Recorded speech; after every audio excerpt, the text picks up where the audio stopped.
Hello बच्चों, कैसे हैं आप सब? ठीक। चलिए, अब 27 तारीख को आपका मैथ का पेपर है। इसमें अक्सर ये होता है एग्जाम में कि बच्चे कहते हैं कि मैथ्स का कुछ क्वेश्चंस छूट गए हैं। एक्चुअली में होता ये है कि आप टाइम का मैनेजमेंट नहीं कर पाते हैं। किस क्वेश्चन पर कितना टाइम देना चाहिए। ऑब्जेक्टिव क्वेश्चन है, ऑब्जेक्टिव क्वेश्चन जो भी होते हैं ज्यादा से ज्यादा 2 से 4 लाइन में खत्म हो जाते हैं। लेकिन कुछ बच्चे ऐसे होते हैं कि ऑब्जेक्टिव में ही फंस जाते हैं। लॉन्ग क्वेश्चन है, उसमें कुछ समय लगता है। आप क्या कीजिए, जब पेपर आपको मिले तो पेपर को अच्छे से पढ़िए। आप देखिए कि आपको आ कौन रहा है, लॉन्ग क्वेश्चन या शॉर्ट क्वेश्चन कौन सा आ रहा है। सही बनाना शुरू कीजिए, जो आ रहा है उसको करना शुरू कर दीजिए। इससे आपका कॉन्फिडेंस बढ़ेगा। आज हम त्रिकोणमिति का कुछ क्वेश्चंस लेकर आए हुए हैं जो बहुत ही इंपॉर्टेंट, ये चारों क्वेश्चंस पूछे हुए हैं। कई साल ये पूछा गया क्वेश्चंस, तो इसको देख लिया जाए। और एक बहुत ही इंपॉर्टेंट लॉन्ग क्वेश्चन है जो 5 नंबर में आता है, इसको देख लिया जाए। तो शुरू करते हैं। और एक बात, आप अगर पहली बार वीडियो देख रहे हैं तो इस चैनल को सब्सक्राइब कीजिए, अपने दोस्तों को शेयर कीजिए और पूरा वीडियो देखिए। शुरू करते हैं। आज का पहला क्वेश्चन कह रहा है कि एक 6 मीटर ऊंचे खंभे की छाया, एक 6 मीटर ऊंचा खंभा है, ये 6 मीटर ऊंचा खंभा है कि छाया 2.3 मीटर लंबी है। यानी कि 6 से कम है 2.3, यहां पर हो सकता है 2√3 लंबी है। तो सूर्य का उन्नयन कोण यानी कि जो छाया बन रही है ये होगी। तो सूर्य का उन्नयन कोण क्या होगा? थीटा होगा। इसमें क्या दे रखा है? हाइट और बेस, यानी कि ऊंचाई और आधार। किसमें आता है ऊंचाई और आधार? tan में। tan theta is equal to लंब बट्टे आधार। तो लंब है 6, आधार है 2 कड़ी में 3, 2 3 6। अब इस 3 को हम लिख सकते हैं, इस 3 को लिख सकते हैं √3 इंटू √3 अपॉन √3 नीचे वाला ये कट गया, यानी कि tan थीटा बराबर हो गया √3। तो √3 कितने का मान होता है? tan 60 का मान होता है। तो ऑप्शन कौन सा हो जाएगा? Theta equal to 60। Option number A. एक और है ट्रिक इसका, ध्यान दीजिएगा। अगर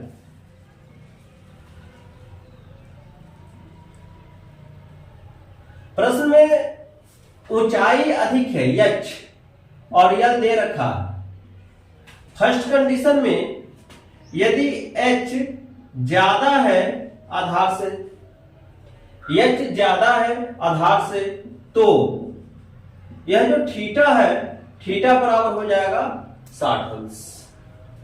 यदि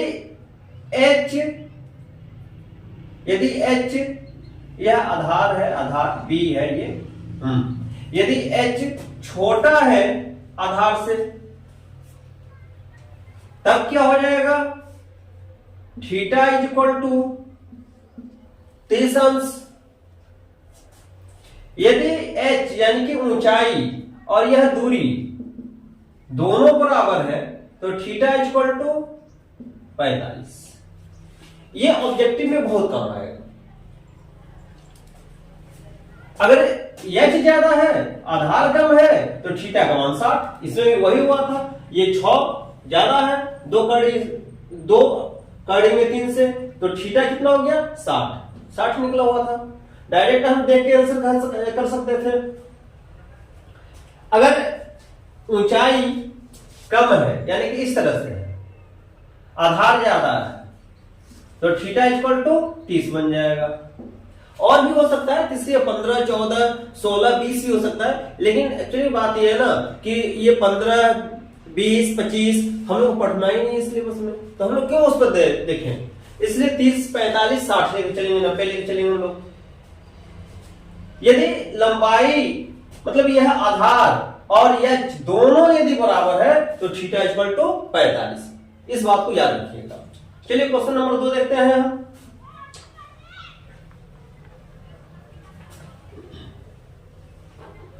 क्वेश्चन नंबर 2 में है भूमि के किसी बिंदु से एक मीनार का शिखर, यह भूमि हो गया, यह मीनार हो गया, किसी बिंदु से, मान लीजिए इस बिंदु से, बिंदु ए से मीनार के शिखर का उन्नयन कोण 30 अंश है, उन्नयन कोण 30 अंश है, ये चीज 30 अंश है।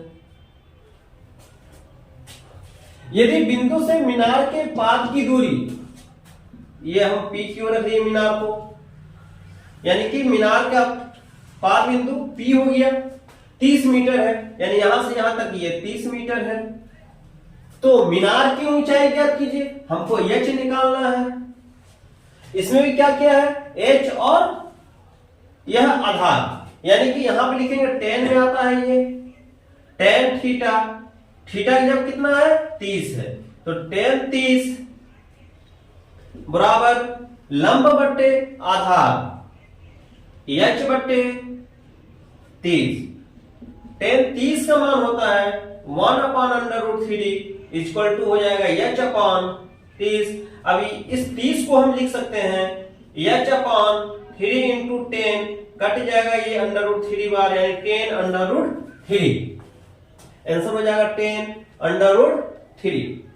ये कहां से आ रहा है लंब आधार, याद कीजिए पढ़ाया था मैं लाल बट्टे कका, लाल बट्टे कका हमने पढ़ाया था। यहां पर साइन, कॉस, टेन, यहां पर कॉट, सेक, कॉसेक, क्या हो जाएगा साइन थीटा बराबर लंब बट्टे कर्ण, एल बट्टे के, कॉस और आधार बट्टे कर्ण, टेन बराबर लंब बट्टे आधार। यहां से आएगा।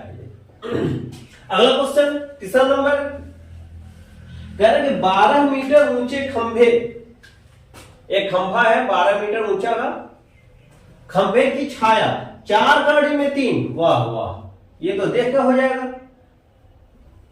4 कड़ी में 3, यहां पर थीटा है, H is greater than B, ऊंचाई ज्यादा है आधार से, थीटा का मान कितना 60 अंश, आंसर क्या हो जाएगा 60। बना के देखिए, यहां पर थीटा है तो यहां पर tan थीटा इक्वल टू 12 बट्टे 4 कड़ी में 3, 4 तिया 12, कड़ी में 3 से कट गया, tan थीटा इक्वल टू 10 कड़ी में 3 का मान होता है 60, यानी कि थीटा जो है 60 के बराबर, 60, यानी यहां हो गया ऑप्शन नंबर ए। चौथा क्वेश्चन है सूर्य का उन्नयन कोण क्या होगा, सूर्य का उन्नयन कोण क्या होगा जबकि किसी खंभे की ऊंचाई और छाया समान है। तीसरा कंडीशन, यानी क्या क्या H और B दोनों क्या है समान है, जितना बड़ा B है उतना ही बड़ा H है, तो ये क्या बन जाएगा H है, ये B है, तो थीटा का मान 45। अच्छा पाई में देखो, पाई का मान होगा 180। अब देखते हैं 45 कौन है, 180 बट्टे 2 90, 180 बट्टे 3 60 हो जाएगा, 180 बट्टे 4 45 हो जाएगा, ऑप्शन नंबर सी। ये 180 हो गया, बट्टा में 2 ये 90 अंश हो जाएगा, ये 180 हो गया, बट्टा में 3 3 6 18 60 हो जाएगा, ये 180 हो गया, बट्टा में 4 ये 45 हो जाएगा, इसी तरह से 180 बट्टे 6 ये 30 हो जाएगा। तो इसका सही आंसर है 45 अंश, यानी कि π/4।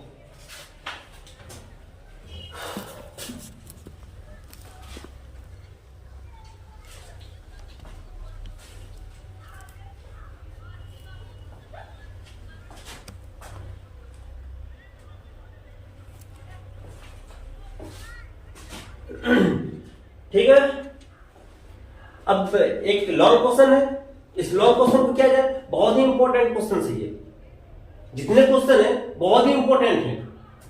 यह लंबा क्वेश्चन क्या है, कह रहा है इसमें एक 1.5 मीटर लंबा एक लड़का है, उसकी ऊंचाई है कुल 1.5 मीटर, 1.5 मीटर, 1.5। यह लड़का ए बी है। उसके बाद 30 मीटर ऊंचे भवन से कुछ दूरी पर है, एक भवन है 30 मीटर ऊंचा, उससे कुछ दूरी पर है ये लड़का।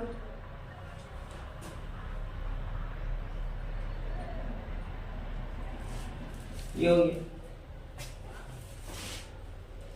जब वह ऊंचे भवन की ओर जाता है, ये लड़का किधर जा रहा है? ऊंचे भवन की तरफ जा रहा है। भवन क्या है मेरा? P Q. ए बी कौन है? एक लड़का है जिसकी ऊंचाई 1.5 मीटर है, 1.5। भवन की ऊंचाई कितनी है? 30 मीटर। तो सिर्फ अगर यहां पर हम m रख लें तो m क्यूब कितना हो जाएगा? 30 माइनस 1.5, तो ये हो जाएगा 28.5 मीटर।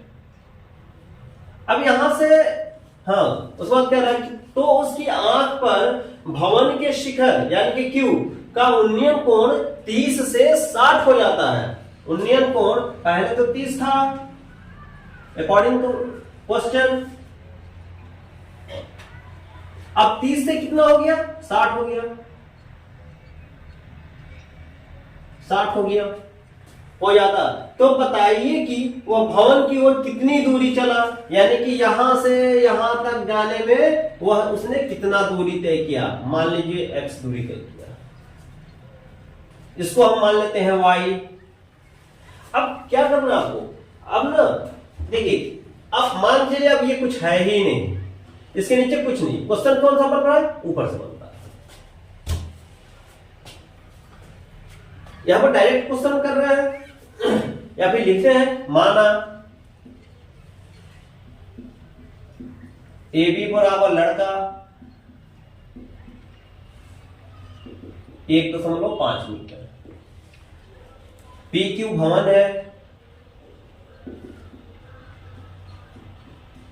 कितना? ये 30 मीटर। इसलिए क्यू यम, यह यम है, क्यू यम, इसलिए क्यू यम बराबर हो जाएगा 30 माइनस 1.5, 28.5 मीटर। क्यू यम कितना हो गया? 28.5 मीटर। समकोण त्रिभुज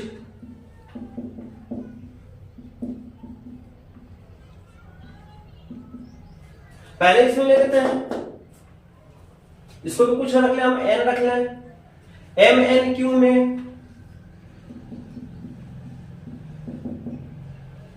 त्रिभुज एम एन क्यू में हो जाएगा tan 60 बराबर लंब बट्टे आधार। लंब कितना है अपना? 28.5, यानी कि एम क्यू बट्टे एम एन, या अब ये हो जाएगा tan 60 का मान √3 बराबर एम क्यू 28.5 बट्टे एम एन वाई, या y बराबर हो जाएगा, ये कड़े में 3 यहां पर आ जाएगा, तब ये हो जाएगा 28.5 बट्टे √3 मीटर। y का मान हो गया। अब बड़े वाले त्रिभुज में देख लिया जाए। त्रिभुज एम बी क्यू में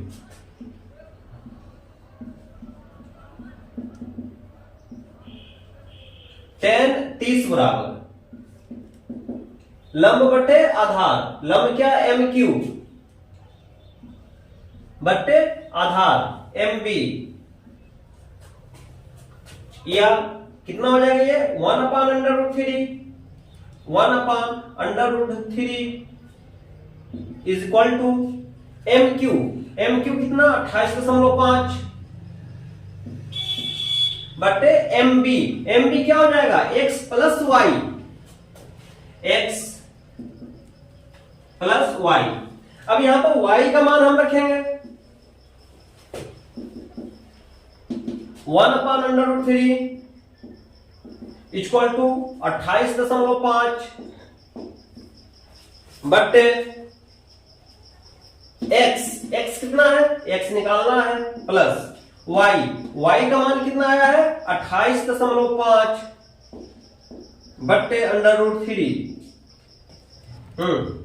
अब क्या होगा, यहां पर 1/√3 इक्वल टू 28.5 बट्टे ये हो जाएगा x√3 प्लस 28.5 और बट्टा में हो जाएगा √3, बट्टा में हो जाएगा √3। अब ये ऊपर चला जाएगा √3, 1/√3 बराबर 28.5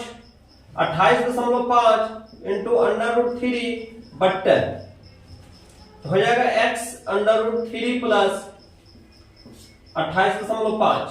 यानी कि अब ये हो गया, इतने का हम गुणा कर दे √3 से तो करड़े में 3 गुणे करड़े में 3 बराबर 3, यानी कि ये हो जाएगा 28.5 गुणे 3 बराबर इतने का गुणा हो जाएगा 1 के साथ, तो x कड़ी में 3 प्लस 28.5 या x कड़ी में 3। अब इसको हम x√3 इज इक्वल टू, अब ये हो गया 28.5 का 3 के साथ मल्टीप्लाई हो जाएगा, यहां पर 28.5 इंटू 3 और माइनस में हो जाएगा 28.5, यानी कि अब ये हो जाएगा 3 × 15 और 3 × 24 1 25 3 × 6 2 8 माइनस 28.5, इसको घटाने पर 0.15 में से 8 घटेगा 7 और यहां बचेगा 7 में से 2 घटेगा 5, 57। यानी कि x√3 इक्वल टू 57। तो अब ये हो जाएगा x√3 इक्वल टू 57 और x इज इक्वल टू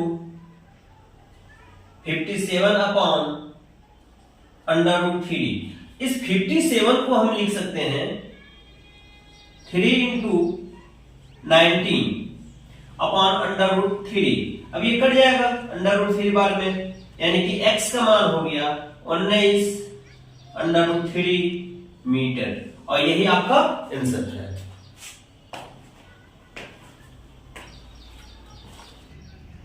हो गया, तो ये कुछ ऑब्जेक्टिव क्वेश्चंस थे और एक लॉन्ग सवाल था, बहुत ही इंपॉर्टेंट सवाल है। इस तरह के जितने क्वेश्चंस हैं आप जरूर देख लीजिए क्वेश्चंस को और यह वीडियो पूरा देखिए।